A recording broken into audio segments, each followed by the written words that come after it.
میرا بھائی ویسے تو مجھ سے چھوٹا تھا، لیکن اس کی حرکتیں دیکھ کر مجھے ایسے لگتا جیسے وہ پورا مرد ہو۔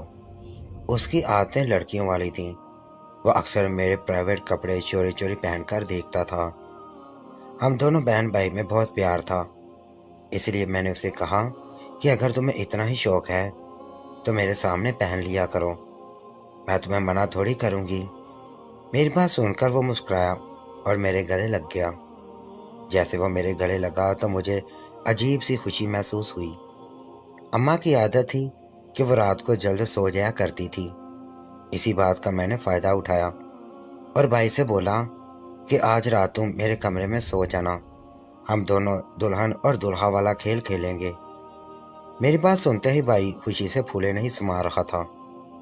رات ہوئی تو میں اپنا لال جوڑا لے کر بھائی کے کمرے میں چلی گئی اور تیار ہونے لگی۔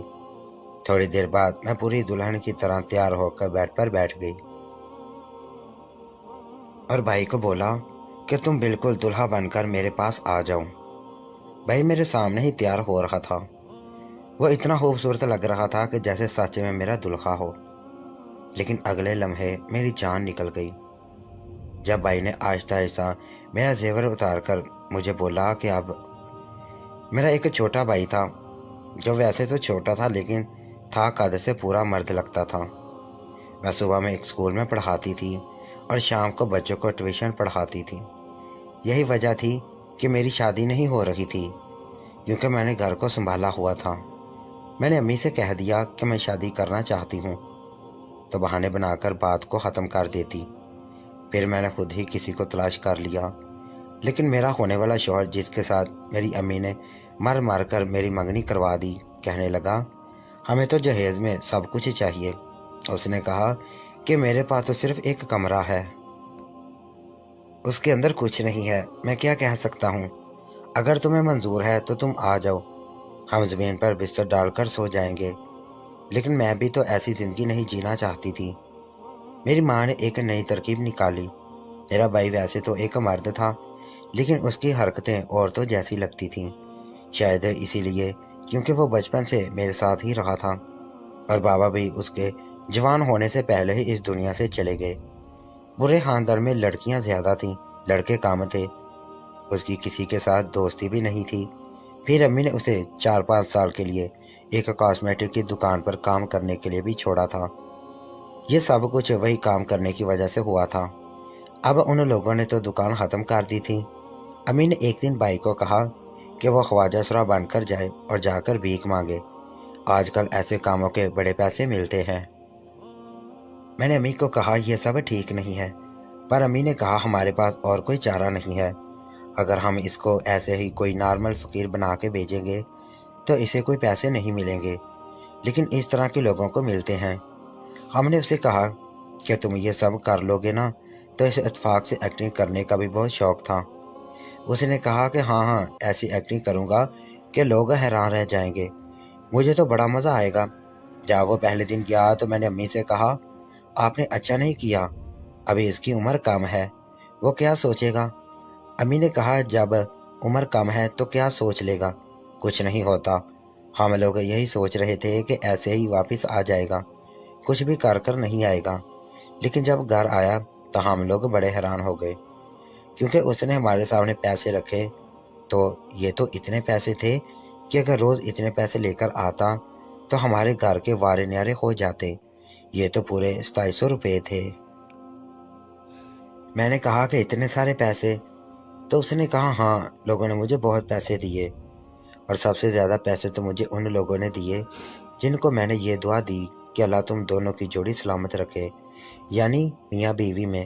ایک پارک میں چلا گیا، آج جمعے کا دن تھا، لوگ سارے وہاں پر موجود تھے، زیادہ تر میاں بیوی اور لڑکا لڑکی بیٹھے تھے، کچھ اس میں سے میاں بیوی نہیں بھی تھے۔ پر جب میں نے کہا کہ جوڑی سلامت رکھے تو انہوں نے مجھے 10-20 روپے نہیں بلکہ 100-200 روپے دیے، اور بس یہ دیکھو میں اتنے سارے پیسے لے آیا ہوں اور کھانے کے لیے کھانا الگ سے لے کر آیا ہوں۔ ہم لوگ بڑے خوش ہوئے۔ میری ماں نے میرے بھائی کی بلائیں لینی شروع کر دی۔ انہوں نے کہا پھر تو مسئلہ ہی کوئی نہیں، تیری پسند کا کام ہے، تو بھی خوش رہے گا، ہم بھی خوش رہیں گے۔ پر مجھے یہ سب کچھ ٹھیک نہیں لگ رہا تھا۔ खैर वो रोज़ इसी तरह ख्वाजा सरा बन के जाता और रोज़ाना के ढेर सारे पैसे लेके आता।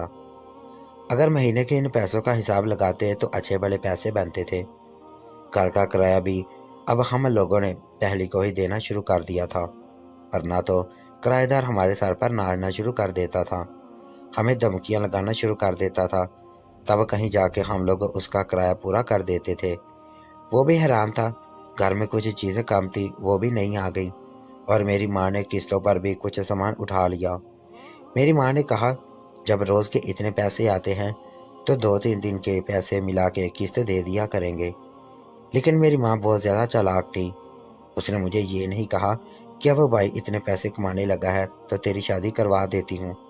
वो मुझे भी रोज़ सुबह जगा देती कि स्कूल नहीं जाना। मैं सोच रही थी कि यहाँ तो स्कूल छोड़ दूँ और यहाँ पे ट्यूशन पढ़ाना छोड़ दूँ, ताकि मुझ पर से भी तो कुछ बोझ कम हो। मेरे भाई ने तो सीधा कह दिया था कि बाजी अब आप काम नहीं किया करो, मैं आपकी शादी करूँगा ताकि आप अपने घर की हो जाओ। पर मेरी माँ ऐसा होने नहीं देना चाहती थी। वो शायद यही सोचती थी कि एक से भले दो, क्योंकि मैं भी कम पैसे तो नहीं कमाती थी। स्कूल वाले मुझे 12,000 रुपये देते थे और ट्यूशन पढ़ाने के मैं 15,000 बना लेती थी। मेरा मंगेतर, जिसका नाम सलीम था, वो बार बार मुझे फ़ोन करता था, मेरे घर वाले कह रहे हैं कि लड़की वाले तैयारी भी कर रहे हैं या नहीं, तुमने कोई चीज़ ली है? जैसे जैसे चीज़ लेती जाऊं वैसे वैसे घर भेजती जाना, मैं उसको सेट करता जाऊं। मैंने कहा हाँ, ताकि जब तक मैं वापस आऊं तब तक सारी चीज़ें इस्तेमाल हो जाएं। उसने कहा कि नहीं पागल, मैं अपने कमरे में रखूँगा। वो भी ज़रूरत से ज़्यादा चालाक था। उसकी जेब से भी पैसे नहीं निकलते थे, मुझसे फ़ायदा उठाता रहता था। कहता था कि मेरी अभी तनख्वाह नहीं आई है, आओ कहीं चलते हैं, खाना पीना करते हैं और बाद में मैं तुम्हें पैसे दे दूँगा। फिर जब उसकी तनख्वाह आती तो वो मुझे 5,000 की कोई चीज़ ले देता और कहता कि देखो हिसाब बराबर हो गया, जबकि मुझसे तो वो 3-4 हज़ार का खाना खाता था। उसी से शादी करनी थी क्योंकि उसकी नौकरी अच्छी थी और वो मेरी बातों में आ गया था, वरना उस उम्र में मुझे इस जैसा लड़का नहीं मिलता। एक दिन तो उसने मुझे ये भी कह दिया कि शादी के बाद भी तू मुझे दोनों काम पर जारी रखना। मैंने कहा कि मैं शादी के बाद नौकरी नहीं करना चाहती। शादी के बाद तुम्हारी जिम्मेदारी बन जाऊंगी, तुम्हारा काम होगा मेरी सारी ज़रूरियात पूरी करना। मैं शादी के बाद सिर्फ घर संभालूंगी, बच्चे पैदा करूंगी, मुझे बिल्कुल भी नौकरी नहीं करनी। मुझे नौकरी करना अच्छा भी नहीं लगता था। फिर नौकरी भी इंसान कोई ऐसी करे जिसमें बस 7-8 घंटे काम करे और उसे 60-70 हज़ार रुपये मिल जाएं। यहाँ पर तो पहले एक जगह जलील हो, फिर दूसरी जगह जलील हो। छोटे छोटे बच्चों के दिमाग में पढ़ाई घुसाना आजकल बड़ा मुश्किल काम था, क्योंकि आजकल के बच्चों को तो इतनी सारी चीज़ें मिली हुई थीं जिसकी वजह से उनका पढ़ाई की तरफ कोई रुझान ही नहीं था। वो भी टिकटॉक की बातें करते, कभी सोशल मीडिया की, कभी किसी एक्स्ट्रा की। आजकल के बच्चों के दिमाग में पढ़ाई की जगह बनाना एक नहायत ही मुश्किल काम है, और मैं बिल्कुल तंग आ चुकी थी। ना मैं सुबह सुकून से सो सकती थी ना शाम को। सुबह स्कूल जाना होता था, शाम को बच्चे आ जाते थे। मैं ऐसी ज़िंदगी शादी के बाद गुजारती, मुझे क्या किसी पागल कुत्ते ने काटा था कि मैं सुबह काम पे जाके दिन भर घर के काम करती, शाम को फिर बच्चों को पढ़ाती और रात को अपने शौहर को वक्त देती। इस बात पर मेरा मंगेतर मुझसे नाराज़ हो गया। उसने कहा, यहाँ तो मेरा साथ नहीं, तुम्हें तो मेरा साथ देना चाहिए। मैंने कहा कि साथ दूंगी, ना ज़्यादा खर्चा करूंगी, तुमसे कोई चीज़ नहीं मांगूंगी, घर को अच्छे तरीके और समझदारी से चलाऊंगी, कमेटी वगैरह डालूंगी। एक औरत इससे ज़्यादा और क्या साथ दे सकती है। हमारी इस बात पर हमारी बहस हो गई और लड़ाई भी हो गई। पर फिर उसने कहा कि कोई बात नहीं, एक दफ़ा हमारी शादी हो जाए फिर सब कुछ ठीक हो जाएगा। दरअसल मुझे मेरे मंगेतर के बारे में एक और बात पता भी चली थी, वो ये कि ये पहले किसी लड़की से बहुत मोहब्बत करता था जो उससे बेहतर ज़्यादा मेट थी, लेकिन वहाँ पर अपनी इसी तरह की लालची हरकतों और ऐसी बातों की वजह से उस लड़की ने उसको छोड़ दिया, या उन दोनों की बात शादी तक पहुँच चुकी थी। इसलिए वो मुझसे ज़रा सोच समझ के ही बात करता था, क्योंकि पहले एक अच्छी लड़की उसके हाथ से निकल चुकी थी। मेरी माँ ने मुझे कहा था कि जब तेरी उम्र निकल जाएगी तो फिर तेरे से कोई शादी नहीं करेगा, और मेरी उम्र वाकई निकल चुकी थी। मेरी अम्मी ने मुझे ये भी कहा था कि तेरी जैसी शक्ल है ना, तुझसे किसी ने मोहब्बत की शादी भी नहीं करनी, और किसी ने तुझे अपनी बीवी नहीं बनाना। अपना काम कर, क्योंकि मैं ज़्यादा खूबसूरत नहीं थी, लेकिन ये लड़का मेरे से कदरे ज़्यादा खूबसूरत था, इसलिए उसे शादी करना मेरे लिए अना का मसला भी था। मेरी ज़रूरत भी थी और मजबूरी भी, तभी तो हमारी तरह कुछ बर्दाश्त कर रही थी। लेकिन ये नहीं पता था कि घर में और भी मसले मसाइल आने वाले हैं। जब एक दिन कुछ बहुत ही बुरा हुआ। मेरा भाई पागलों की तरह भागता हुआ आया। ऐसे भाग रहा था कि जैसे उसके पीछे सारे शहर के लोग लगे हों। हम लोग भी हैरान हो गए। हमने कहा कि क्या हुआ? उसे कुछ बोला ही नहीं जा रहा था। उसकी सांस से सांस नहीं मिल रही थी। अम्मी ने मुझे फ़ौरन भगाया और कहा कि जाके पानी लेकर आ। मैं पानी लेकर आई तो वह लोग भी घर के अंदर दाखिल हो गए जिनसे भाग के वो आया था। उनको देखकर हम लोग हैरान रह गए। ये जो काफ़ी सारे ख्वाजा असरात थे। अम्मी ने कहा कि क्यों मेरे बेटे के पीछे पड़े हो? उन्होंने कहा कि बेटा नहीं है, ये हिजड़ा है। हिजड़ा हम लोग उसको अपने साथ लेकर जाएंगे। ये तो हमारी बरादरी का है, और क्या खूबसूरत अंदाज है उसका भीख मांगने का। अरे ये तो नाचता भी बहुत अच्छा है और बिल्कुल हम जैसा लगता है। यही हमारी चीज़ है, गलती से आपके पास आ गई है। जब ये पैदा हुआ था तो इसे कोई लेने नहीं आया था। इसे तो इसी वक्त ले जाना चाहिए था। चलो कोई बात नहीं, देर हो गई तो क्या हुआ, अब हम इसको लेकर जाएंगे। मेरी माँ ने कहा, अल्लाह को मानो, ये मेरा बेटा है, मैं इसे किसी को भी नहीं दूंगी। अम्मी ने उनको सब कुछ बता दिया। ये ख्वाजा सरा नहीं है, हम तो मजबूरी में से ये काम करने के लिए भेजते हैं। अपने मुंह पर हाथ रख लिया और ताली पीट पीट के कहने लगे कि तुम जैसे लोगों की वजह से तो फिर हमारी भी इज्जत नहीं रहती। कम से कम हम लोगों में मिलावट तो नहीं है। खैर, हम तो उसको अपनी बरादरी का समझे थे। सोचा था कुछ पैसे दे के इसको अपने साथ ले जाएंगे। जब उन्होंने पैसों की बात की तो मैंने अम्मी के चेहरे पर रंग बदलते हुए देखे। अम्मी ने कहा कि कितने पैसे देने थे? तो उन्होंने कहा कि यही कोई 15-20 लाख दे देंगे, क्योंकि अब इसकी उम्र ज़्यादा हो गई है। मेरी माँ ने मेरे भाई के बाजू पकड़ रखा था तो उन्होंने जाने का उसका बाजू छोड़ दिया और कहा कि 15-20 लाख रुपए, सच में तुम लोगों के पास इतने पैसे हैं? उन्होंने कहा कि हाँ, हमारे पास होते हैं, हम ऐसे कामों के लिए पैसों का जोड़ तोड़ कर लेते हैं, और फिर इतने पैसे तो ये हमारे साल में ही पूरे करवा देगा। उसके बाद सारी ज़िंदगी प्रॉफिट ही प्रॉफिट है।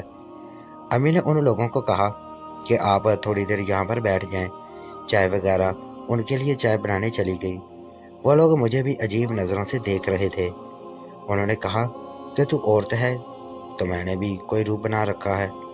मैंने कहा कि अपनी ज़ुबान को लगाम दो, नज़र नहीं आता मैं लड़की हूँ? उन्होंने कहा खैर, अब तो लड़की तो नहीं है, औरत है। कितने बच्चे हैं तेरे? तो मैंने कहा कोई बच्चे नहीं हैं मेरे। मेरी माँ उनके लिए चाय वगैरह रख दी। मैं जब अपनी अम्मा के पास गई और मैंने कहा कि इनको क्यों बिठाया, उनको रिश्ता देना है। अम्मी ने कहा कि अपनी ज़ुबान को लगाम दिया कर।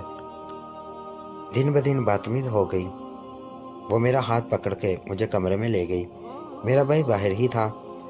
मेरी अम्मी ने कहा कि बाबर को उन्हीं को दे देते हैं, 15-20 लाख रुपए पैदा हो जाएंगे। मैंने कहा कि अम्मी, आपका दिमाग तो नहीं ख़राब हो गया? 15 से 20 लाख रुपए के लिए अपने बेटे को बेच देंगी, बाद में इसको वापस बुलाएंगी, इस तरह वापस आ जाएगा, भाग के वापस आ जाएगा। अभी दे देते हैं। देख, 15 से 20 लाख रुपए हमें ज़िंदगी में कभी कोई नहीं देगा। हम सारी ज़िंदगी यही 15 से 30 हज़ार रुपये कमा कर एंड पे मर जाएंगे। लेकिन अगर 15 से 20 लाख रुपए एक साथ हमारे हाथ में आए तो फिर हमारे फ़ायदे ही फ़ायदे हो जाएंगे। मैंने कहा कि अम्मी नहीं, मुझे सब कुछ ठीक नहीं लगता। मेरी माँ ने कहा पागल, तेरी शादी हो जाएगी, तेरा सारा दहेज भी बन जाएगा। जब मैंने ये बात सुनी तो मैं भी मान गई। मैंने कहा हाँ, ये बात तो है। फिर मेरे दिमाग में ये बातें आने लगीं कि ये लोग कौन सा बाहर कैद करके रखेंगे। बाबर वापस आ जाएगा, कहीं से भी भाग के आ जाएगा, कह देंगे कि हमें क्या पता, हमारे पास तो नहीं आया, और इसको छुपा लेंगे। मेरी माँ ने मेरा दिमाग भी इसी तरह का बना दिया। मैंने भी हामी भर ली। मैंने कहा कि लेकिन इनसे कहें कि 2-3 लाख रुपए और भी दें, इनसे बात करते आ जाएं। मैं ने फ़ौरन से ही अपनी माँ की बातों में आ गई थी, क्योंकि मैं भी मजबूर थी और अम्मी ने मेरी भी कमज़ोरी पर वार किया था। मैंने कहा था कि तेरी शादी करवा दूंगी, जहेज़ बना दूंगी, और मुझे क्या चाहिए था। मेरी उम्र निकलती रही। अभी भी मुझसे सलीम उल्टी सीधी बातें करता था। कभी कहता था कि थोड़ी एक्सरसाइज कर लो, तुम्हारा पेट बाहर निकला हुआ है। मैं उसे कहती थी कि तुम्हें मेरे पेट से क्या मसला, तुम्हारा पेट भी तो बाहर निकला हुआ है। तो कहता कि मैं तो मर्द हूँ, मर्दों का तो पेट निकला होना अच्छी बात होती है, खुशकिस्मती होती है, लेकिन औरतों का बाहर पेट निकला हुआ बिल्कुल भी अच्छा नहीं लगता। शादी के बाद निकल जाए तो और बात है। तो अभी से ही 2 बच्चों की माँ लगने लगी हो। फिर कहने लगा कि मैं तो मजाक कर रहा हूँ, लेकिन ये उसके दिल की बातें थी, मजाक नहीं था। मैं जल्दी जल्दी शादी करके 1-2 बच्चे पैदा करना चाहती थी, ताकि अगर कोई मुझसे पूछे कि आपकी शादी हो गई है, आपके बच्चे हैं, तो मैं कह सकूं कि हाँ, शादी भी हो गई है, बच्चे भी हैं। आप मुझे माफ़ कर दो। यही दबाव होता है जो मुआशरा आप पर डालता है और आपसे उल्टे सीधे फैसले करने को मजबूर हो जाते हैं।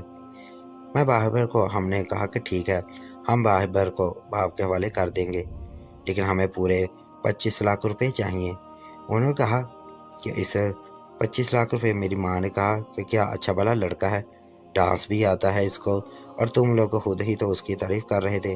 अगर नहीं देने तो चले जाओ। उन लोगों ने आपस में कोई बात की और कहा ठीक है, हम दे देंगे। उन्होंने पैसे वगैरह का इंतज़ाम करके कहा कि 1 हफ्ते के बाद ले जाएंगे। मेरी माँ ने कहा कि पैसे हाथ पर रखोगे तो ही इसको भेजूंगी। इस बीच में अम्मी ने बाहिर को जाने की तरह समझा लिया। उस पर उसने कहा कि उसे जाना ही होगा। पैसे लेकर उसे रवाना कर दिया। जिस दिन वो जा रहा था, उस दिन उसकी शक्ल से लग रहा था कि वो हिजड़ा नहीं चाहता। वो हमारे लिए मेहनत तो कर रहा था, अब उससे ज़्यादा वो क्या कर सकता था। और फिर ये सारे मामला उसके सामने ही हुए थे। वो लोग अभी उसे कह रहे थे कि बस अब तो हमारा हो गया है। मैंने अम्मी को कहा था कि आप बाबर को समझा देना कि बाद में तुम्हें किस तरह वापस ले आएंगे, पर अम्मी ने कहा था कि नहीं, अभी उसे ये बात नहीं बतानी। अगर उसके मुंह से ये बात निकल गई तो बहुत बुरा होगा। फिर किसी दिन उससे मिलने के लिए जाऊंगी तो उसको बता दूंगी और किस तरह उसको वापस पहले आऊंगी। मैंने कहा कि ठीक है, हमारे पास पैसे आ गए। उस दिन हम बहुत ज़्यादा खुश थे। अम्मी ने मुझे पूरे 5 लाख रुपए दे दिए और कहा कि ऐश करो। मैंने अच्छा सा फर्नीचर भी ले लिया और कुछ चीज़ें भी बना ली और शादी से सारा इंतज़ाम भी हो गया।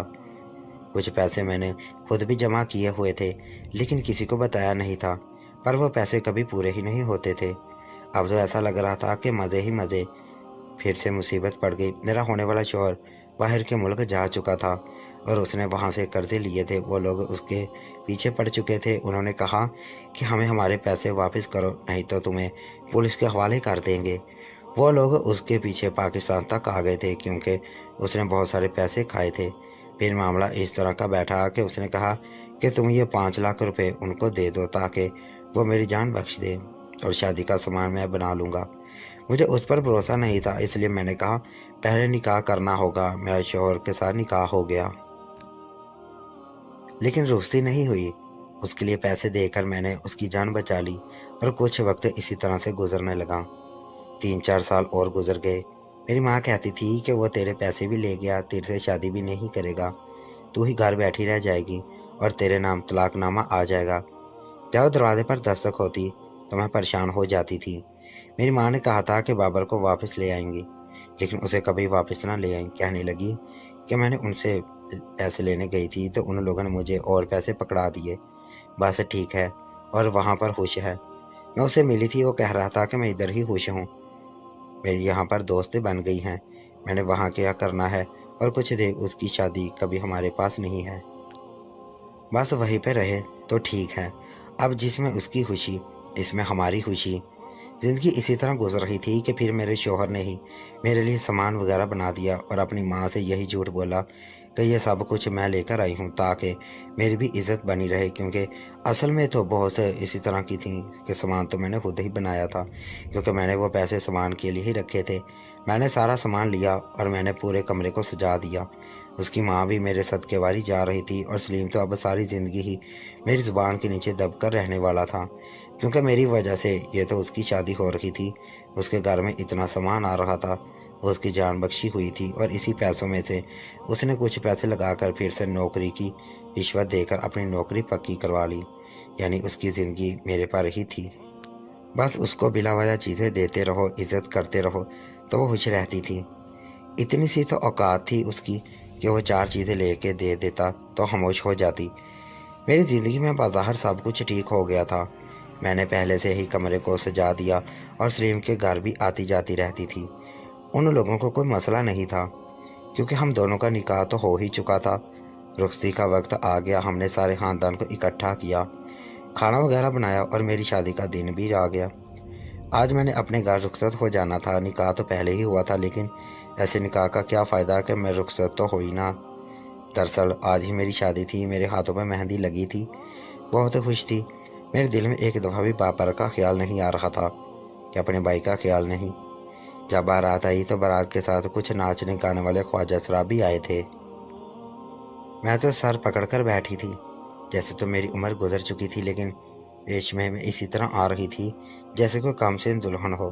کچھ لوگ میری پیٹھ پیچھے باتیں بھی کر رہے تھے، کچھ لوگ یہ بھی کہہ رہے تھے کہ ان کی عمر تو زیادہ لگ رہی ہے، پر اب سلیم اور اس کی ماں خود ہی صفائیاں دے رہے تھے کہ ہاں وہ نکاح تو پہلے ہی ہو گیا تھا، لیکن بیچ میں کچھ مسئلے بن گئے تھے، اس لیے 3-4 سال گزر گئے، لیکن بیٹی تو ہماری ہے نا، نکاح تو ہم نے ہی کر لیا تھا، اس لیے ہمیں کوئی مسئلہ نہیں ہے۔ ان کا کوئی مسئلہ ہوتا بھی کیوں، میں نے ان کو اپنی اوقات سے بڑھ کر سب کچھ دیا تھا۔ تھوڑی دیر کے بعد کچھ خواجہ اسرار وہاں پر ناچنے گانے کے لیے آ گئی، بہت اچھا سا ماحول بن گیا۔ میری شادی میں بڑی رونق لگی ہوئی تھی، کھانا بھی بہت اچھا بنا تھا۔ لوگ کہہ رہے تھے کہ چلو شادی دیر سے ہو رہی ہے لیکن شادی ہو بڑے اچھے طریقے سے رہی ہے، سب لوگ انجوائے کر رہے تھے۔ جب کچھ خواجہ اسرار میری طرف آئے اور میرا ہاتھ پکڑ کر ایسی بات کی کہ میں حیران رہ گئی۔ اس نے کہا کہ بھائی کا دل دکھانے والی عورت خدا کرے تیرا گھر کبھی نہ بسے۔ جب میں نے ان کو اوپر دیکھا تو میرے کندھوں تلے سے زمین نکل گئی۔ وہ کوئی اور نہیں بلکہ میرا بھائی تھا۔ شکل سے ایسا لگ رہا جیسے اس نے 2-3 سال کی بیماری کا کوئی بہت زیادہ کمزور ہو گیا تھا۔